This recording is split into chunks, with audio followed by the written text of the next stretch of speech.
Hello everyone, what's going on? It's Sal Warner. How you're doing? I hope you're doing well. Welcome to another episode of Chatterbox. I'm back for Chatterbox, and today I'm going to be talking about the subjects that's on everyone's lip. Who's gonna take that CDM berth at Manchester United? Who's gonna be our next permanent CDM at Manchester United? Of course, we have a lot of players linked to that position at the moment. There's a few players that some like, some want, some don't want. There's a few controversies in here. A few that I don't prefer, a few that you don't prefer, and vice versa.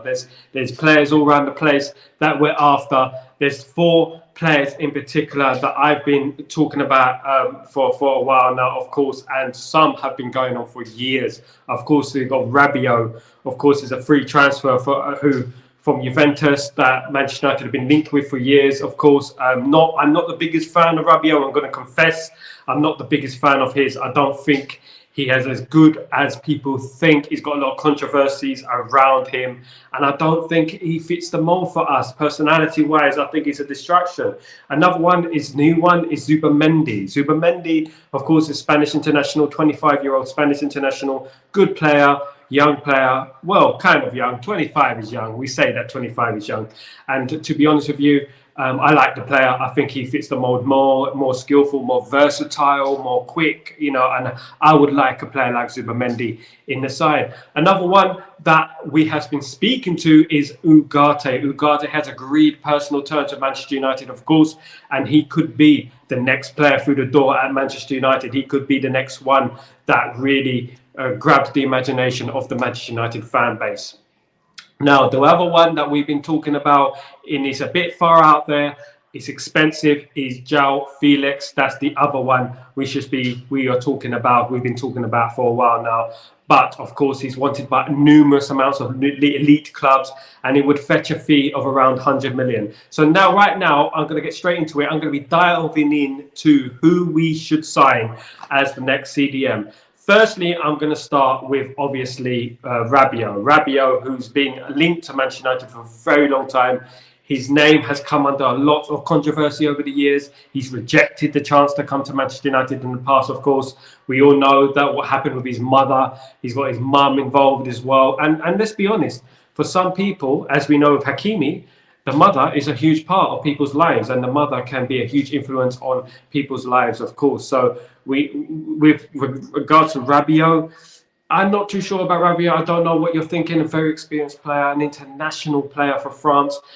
He's won a lot of honours in the game, but I just don't think he fits the mold of Manchester United. I think we need to be looking at more creatively in regards to finding that CDM position. I think at 29 years old, if we sign him on a free transfer, it could be okay, but his wages will be astronomical. Is he an upgrade to Casemiro, you ask? Is he an upgrade?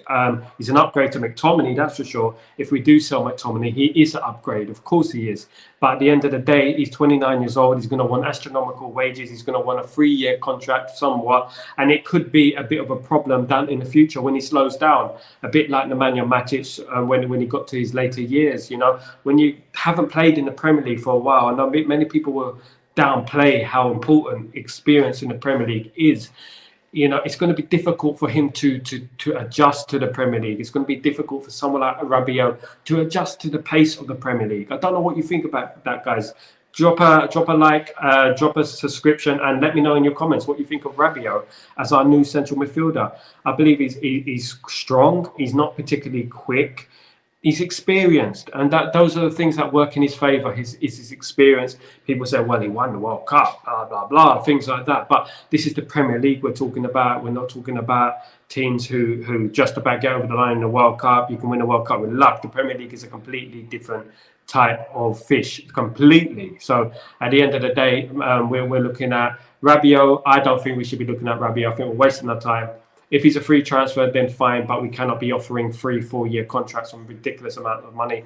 It's just like spending money, isn't it? It's just like spending 30-40 million on a player if you're going to have him for 3 or 4 years on an astronomical amount of wages. This is the problem with it, and in my opinion, that will be an absolute no-no. So he will be 4th on my list of players that we will sign. Of course, I'm doing a top 4. I've narrowed it down to the top 4. So Rabiot will be the 4th. So he'll be the last one on the list of central midfielders, CDMs, that we should be going for, in my opinion. When I look at Rabiot's stats and etc., he plays for the French national team, of course. He's 29 years old, born in 1995 in Saint-Maurice, France. Obviously, a very, very experienced player. When you look at his career, he has had a decent career, of course. He's played for the likes of Paris Saint-Germain. He had 150 appearances for Paris Saint-Germain, 13 goals, not too bad. He's played for Toulouse as well, and Juventus, 157 appearances for Juventus, 18 goals. So it's not too bad, to be honest with you, when it comes to his experience. With France, 48 appearances, 4 goals. Now, I wouldn't be opposed to a free transfer for Rabiot. I would not be opposed to him coming on a free transfer. But what I will be opposed to is the astronomical wages that he would request. Of course, he will request a huge amount of wages, and we cannot be in that sort of league anymore in regards to 400,000 a week, kind of ridiculous sums anymore. We're on a new journey. We've got a new ownership. We've got a new model. And we've got a new structure. So that's what's important at the moment, in my personal opinion. Now, number 3 on the list. Who's going to be number 3? Rabiot's number 4. Who is going to be number 3 on the list of the players we should sign in central midfield? Now, the third person is Zubimendi. Zubimendi, of course, is a Spanish international, 25 years old, plays for Real Sociedad in Spain, who are an established club, of course. So basically, he is a very good player. I rate him highly. Came on against England when Rodri came on. He came on as a CDM against England, done very well in that position when he came on. I thought it was a bad tactic by Spain when they brought up Rodri.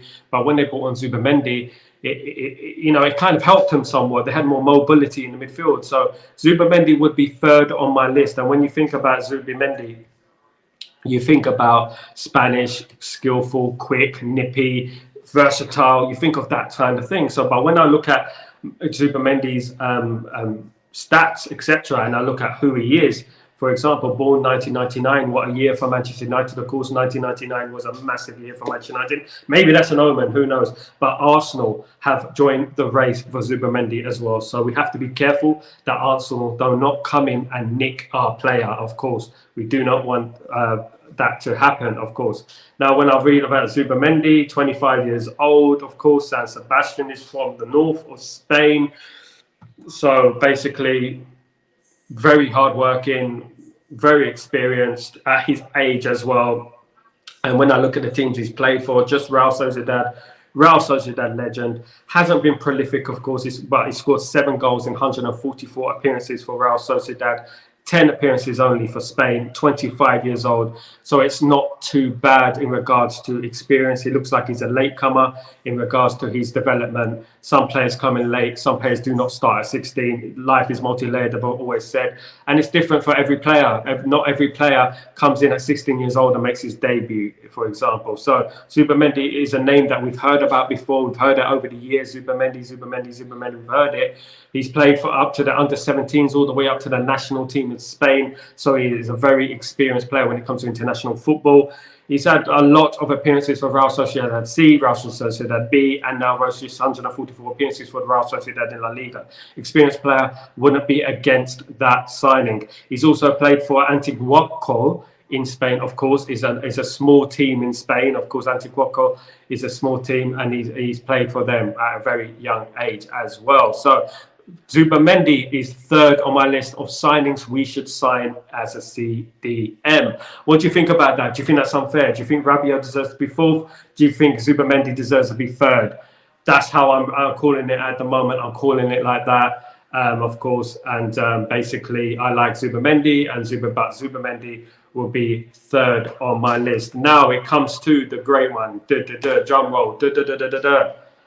The second guy on the list who I think we should sign on as a CDM, can you guess who it is?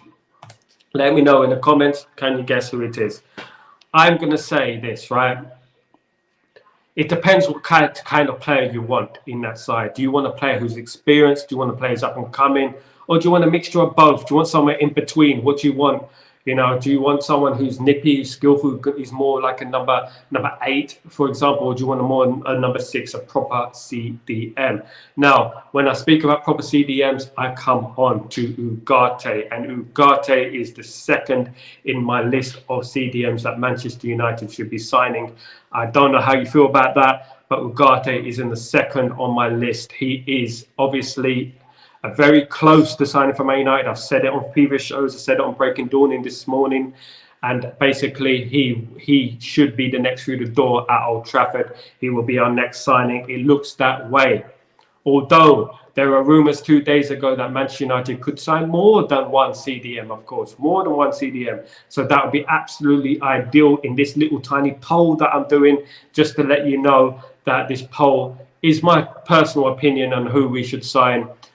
For top 4 players, I've narrowed it down. Of course, we've had a lot more players that we've been linked to over the years in regards to players in the CDM position, of course. Now, when we look at Ugarte, his agreed personal terms, of course, is no smoke without fire. There's a lot going on with Ugarte.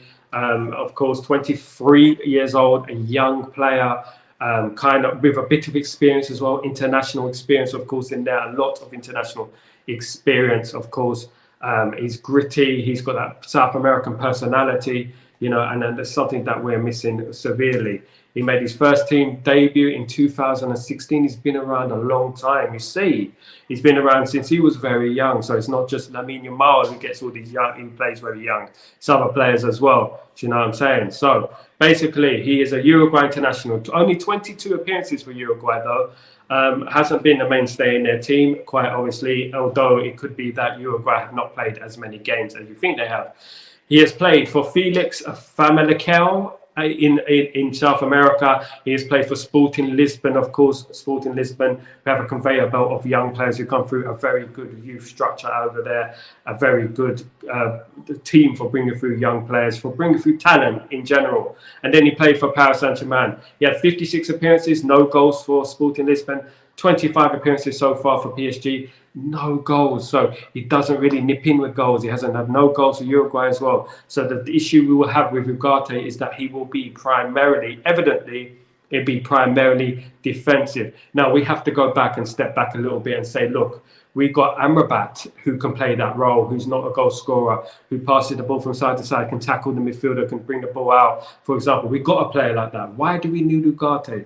Well, at the end of the day, Ugarte would add much needed balance to our squad, much needed depth for our squad. So he would be an excellent addition, in my opinion. We do need central defensive midfielders in that squad. We need more than one. Of course, people will argue with me that Amrabat is just like Ugarte. There's not much difference between the two.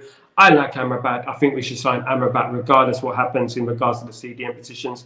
I believe that Casemiro and McTominay or one of those players will leave. So I believe we should bring in Amrabat because Amrabat has got that element of Premier League experience now. And when I watched Amrabat in the FA Cup final, I was very impressed with Amrabat. How do you feel about Amrabat staying at Manchester United?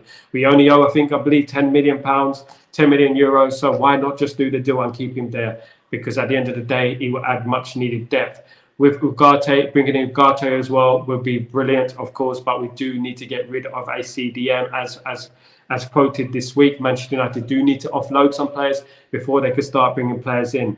Ineos and Manchester United are very confident that they're going to get rid of more players. Of course, they sold Greenwood for somewhat 31 million euros, which is a decent deal for Manchester United. They should be pleased with that deal. They get all the money. We know that it is very cheap for Greenwood because he is a generational talent, but due to the circumstances that were dealt, selling him is a good thing, and he's no longer our issue. So we have to move on from that. Bringing in Ugarte, if we sell McTominay or Casemiro, it is an upgrade. It does add bite into our midfield, and it does get that element of squad depth, which we need as well. I don't know what you think about Ugarte. If you're pleased about Ugarte, Ugarte has created a big buzz around the fan base, of course. People are excited about Ugarte. I'm excited about Ugarte. Montevideo legend, of course. He's born in the streets of Montevideo, has that element of South American grit, wear your heart in your sleeve. And I would be excited to see someone like Licha Martinez and Ugarte uniting in the same team, having that same bite, having that same, those players who can get you over the line, who can get, you know, when you're losing the game, who can bring you forward, who can fight. A bit like Roy Keane, although Roy Keane did chip in with some goals. Who knows, Ugarte might start scoring, you don't know, but someone like Roy Keane kind of mentality, who can bring that ball forward, show a bit of grit and a bit of a captain's kind of mentality, do you know what I mean? So wearing your heart on your sleeve kind of thing. So he would be second on my list of CDMs we would sign. But it looks like he will be the first through the door in regards to CDM. Now, earlier this week, I reported that Manchester United could sign 2 CDMs if Casemiro and McTominay do leave. It could be possible that both of them leave, which leaves the door open for Manchester United to sign another 2 central defensive midfielders, or midfielders if you like. Manchester United are also interested in, it is Joao Felix. Joao Felix is the man Manchester United are after. Of course, Joao Felix is a Portugal international playing for Benfica, another team with a great conveyor belt of young players who come through, great youth system, great academy of players that come through. They also have brilliant scouts who go to South America, who go to Central America and pick up great talent. It's something that we need to improve upon, because Benfica and Sporting Lisbon and Ajax keep picking up these gems from South America. It's about time we did the same, and we learned from them, so to speak, in regards to picking up bargains, because at the end of the day, it's better than picking up the bargains early than spending 100 million down the road on them. You know, do you get what I mean? So at the end of the day, Benfica, Joao Felix would be a fantastic signing. The only stumbling block is his fee. His release clause is around that 9,700 million euros, around that area,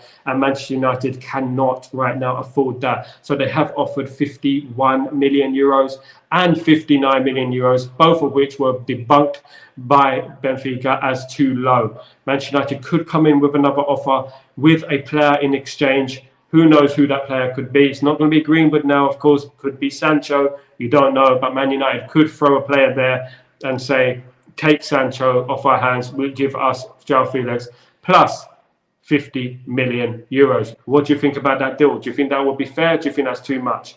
I think it'd be great. I think it'd be killing 2 birds with 1 stone, and I think it will help us in the positions that we are. The only problem is, will Sancho want to go to Benfica? That is the problem. Will he want to sign for Benfica? Do you think he will sign for Benfica? He could play hardball, he could play awkward, and he could say, look, I don't want to leave Manchester United, I want to stay. I don't want to go to Benfica. He can really screw us up if he really wanted to. Of course he could, you know, but then that doesn't bode well for him as a person and him as his career. So we can do a swap deal with Felix and Manchester United, but obviously deals like that are notoriously hard to do and somewhat never work out, as we've experienced with the Mkhitaryan and Sanchez deal in the past. It didn't work out, did it, for both parties? I mean, it's an argument who had the worst deal there. Who had the worst deal in regards to the swap deal between Sanchez and Mkhitaryan? So number 1 on the list is Joao Felix. Felix, of course, is a fantastic footballer, one of the futures of football. We have to be careful ourselves that other teams don't go in for him and take him from us. The thing is, we can say that this player is very expensive, but at the end of the day, I believe if we signed this 19-year-old player, he'll be worth double that in a couple of years' time when he's killing it for Manchester United and we're winning trophies. What do you think about that? What do you think about Joao Felix being number 1? And how do you feel about that? I believe he will be, Joao Neves, should I say, I believe he will be a very, very good player and for Manchester United, and Joao Neves would be the player I'll be looking for the most at the end of the day. So he is number 1. Joao Neves to be the CDM, I hope. Of course, most likely it won't happen. We won't sign Joao Neves, but at the end of the day, he would be the player I would be looking for, the player I would be going after. He would be the player that would excite me the most in regards to Manchester United. Ugarte is second on the list, of course, because we're close to Ugarte. Ugarte is a different type of CDM, is a different type of animal in regards to that. Joao Felix will add a little bit more for Joao Neves, should I say? I keep saying Joao Felix, my apologies.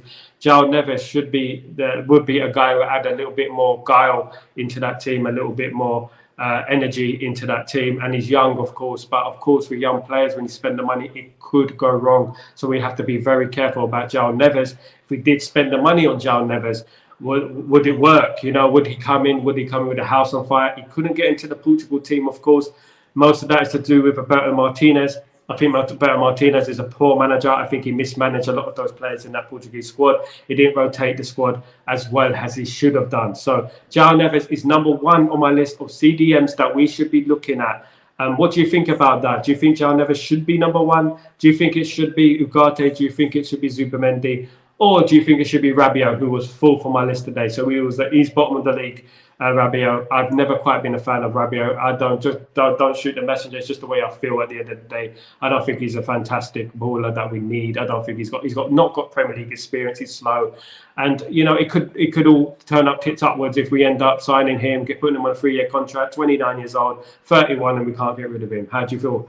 About that. But I would like Joao Neves as my number one CDM. That would be an amazing signing for Manchester United. But I would not be opposed to bringing in Ugarte. But Ugarte does look likely to sign for Manchester United within the next few days. Next week should be the time we start hearing noises about Ugarte. Fee agreed. He's already agreed to personal terms, so it's halfway there. We're halfway there in regards to Ugarte. So he could be the next one to come through the door, walking through the door like a boss with Ineos. So it's great news. It's great. It's great for Manchester United at the moment. What's going on in the club is really great news, and we should be all excited about that. Guys, thank you for joining me on Chatterbox. Thank you. That's my opinion on the midfield situation. Of course, I will be going live whenever there's a little bit of news going on, whether we're signing a player, whether anyone is coming in. I will go live for you guys. I will try and bring a watch along later. Don't forget, it's Rangers against Manchester United in a pre-season friendly. So I'll be here talking you through that game, and hopefully we get the win this time, so we can stop the Ten Hag outers from moaning too much. Even though it's a friendly, we don't want them to moan too much, because it can't be good for their blood pressure and their cholesterol, whatever it is. So we don't want them to moan too much. It's all about supporting the team and supporting the manager and getting behind the boys tonight. So basically, full for my list of CDMs we should be signing is Rabiot. He is last on the list. I think we should sign him. Not a big fan of the player. We've been after him for years though, so obviously he could come in for free. No fee involved. Second is, of course, Zubimendi. Zubimendi, a great player, Spanish international as well. Second is Ugarte. Ugarte looks the most likely to come through the door. He's the most likely player to come through the door. And first is Joao Neves. Joao Neves is obviously a Benfica player, highly talented and great potential. Guys, thank you so much for joining me. Don't forget to smash a like. Don't forget to subscribe to the video and to the channel. Don't forget to write a comment. Don't forget to drop a comment. Don't forget to click. All that lovely stuff, all that sweet stuff, all that toffee apple stuff, everything in between. Thank you so much for joining me, guys. You guys are absolute legends. Share the video. Don't forget, keep sharing the video, keep liking, keep subscribing, share it to your mates, click, comment. Let me know what you think. I'm online. Let me know what you think. If you disagree, if you agree. This is Chatterbox. I'm Sal Warner. Thank you so much, guys. See you later. Peace.